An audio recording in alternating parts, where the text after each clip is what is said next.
TIL that the author of Jaws dedicated the last decade of his life to the preservation of sharks to make up for the mass hysteria he helped create.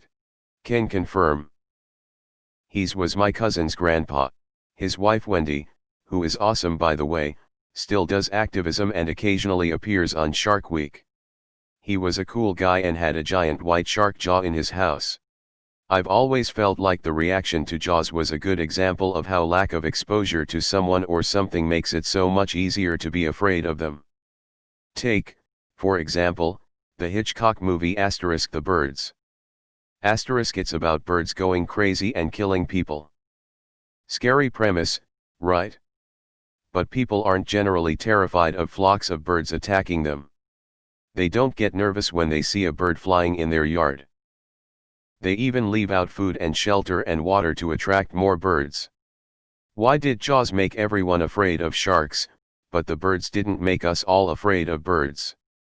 Because we see birds every day.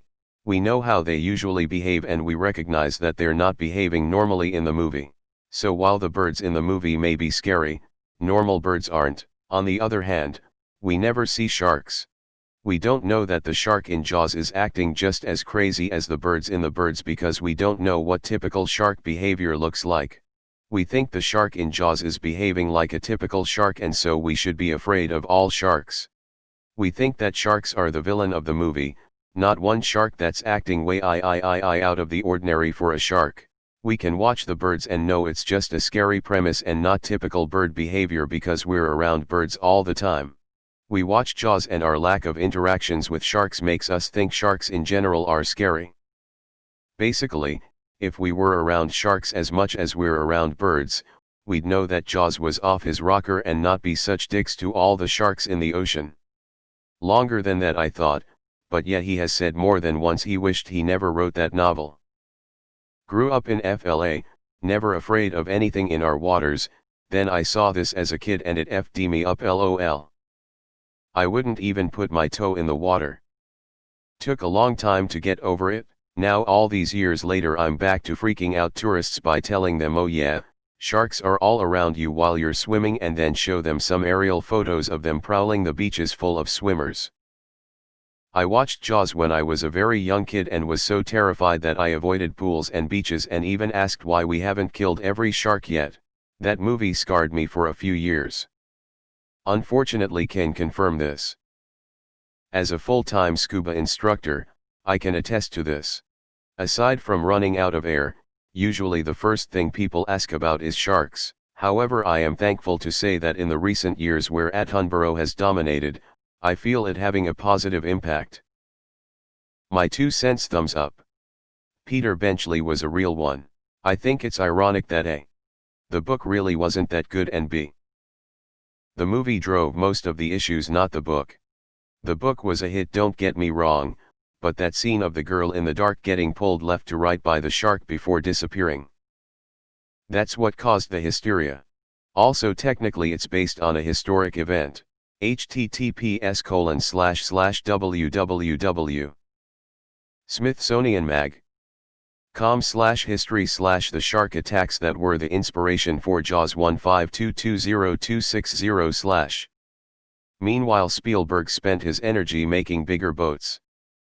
Pretty sure Yao Ming also goes around trying to educate people about what exactly is in shark fin soup, the shark fin part, but it's not literally called shark fin soup where it's served, translation issue and the horrible methods fishers use. This reminds me of Alfred Nobel. He invented explosives for mining, then they were repurposed for warfare. A newspaper accidentally ran a story that he died, and he read it. They called him the Angel of Death, and he was so hurt by how he was now viewed that he donated most of his money towards a peace prize, the Nobel Peace Prize for Humanity. I don't have anything to add to the conversation except that I saw Jaws for the first time just last night at the local theater. I don't know why, but I just never saw it.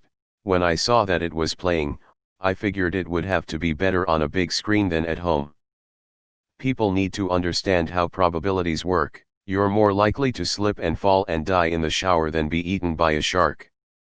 There's a great bit in the book where Hooper bangs Brody's wife in a motel which isn't in the film, probably the first porn I ever encountered.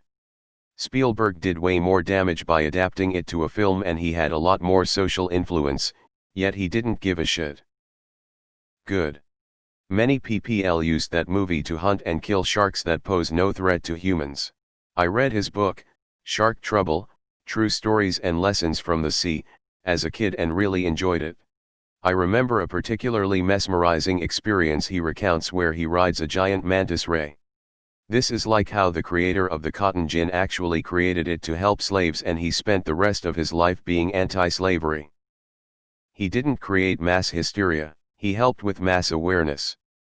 It's a perfect engine. It's an eating machine. It's really a miracle of evolution. All this machine does is swim, and eat, and make little sharks, and that's all. Some of them even come back for revenge years later, in 3D. Unfortunately, we lost this premier researcher before the strange weather patterns started swirling them into the air. Luckily we have Ian Ziering for that. And Jason Statham to help with the really big ones. Look up the YouTube video Jaws Was the Real Victim by Truth Explainer for a deep look into the topic. My dog Benchley is named after Peter Benchley's dad, Robert Benchley, who was best friends with Dorothy Parker, one of the first New Yorker humorists, and arguably one of the world's first sketch comedians who made funny short films right when talkies got started, and even won an Academy Award for Best Short for How to Sleep. https://www. youtube.com/watch, v=pl0hwq8p7nm, https://www. youtube.com/watch, v=pl0hwq8p7nm. It's funny, reading The Island there I could recall the poster, or perhaps more specifically the video cover, but I don't think I've ever seen the movie. TIL Benchley died in 2006.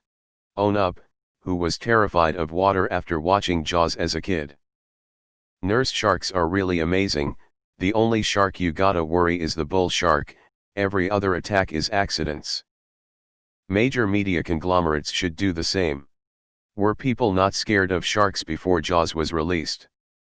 This fucking guy, I couldn't go into a swimming pool without fear of a shark attack when I was a kid. When I was little my stepdad would throw me in the pool and say Jaws is gonna get you. That's how I learned how to swim. To this day I have an insanely irrational fear of sharks, and I am an excellent swimmer. He also hated the ending of the film. Stephen King has yet to apologize to me for A Scary Clown. And what about the hysteria his other novels caused over giant squid, teenage pirates, and Nazi human/shark hybrids? My kids have never seen Jaws. They are all majorly afraid of sharks in pools and obvious places they don't live. It has little to with Jaws, every one us by instinct afraid of sharks. Jaws just made it worse for one generation. A true evil genius. First, scare the crap out of people with a shark. Then, create more and more sharks. Wow, I didn't know Steven Spielberg had time for that with all his other movie projects. Same thing happened with Frank Herbert and sandworms. One of the annoying things about this is that in the movie they mention more than once that this is not normal behavior for a shark, and you normally don't need to be afraid of sharks. It was an unexplained anomaly, proving once again that the most treacherous and dangerous of animals is truly the scared human. Such nonsense. Everyone knows Benchley's real contribution was making me afraid of moray eels. Jaws is rated PG. In the first 5 minutes of the film you get intoxication, brief nudity, and a death. Love the 80s rating system.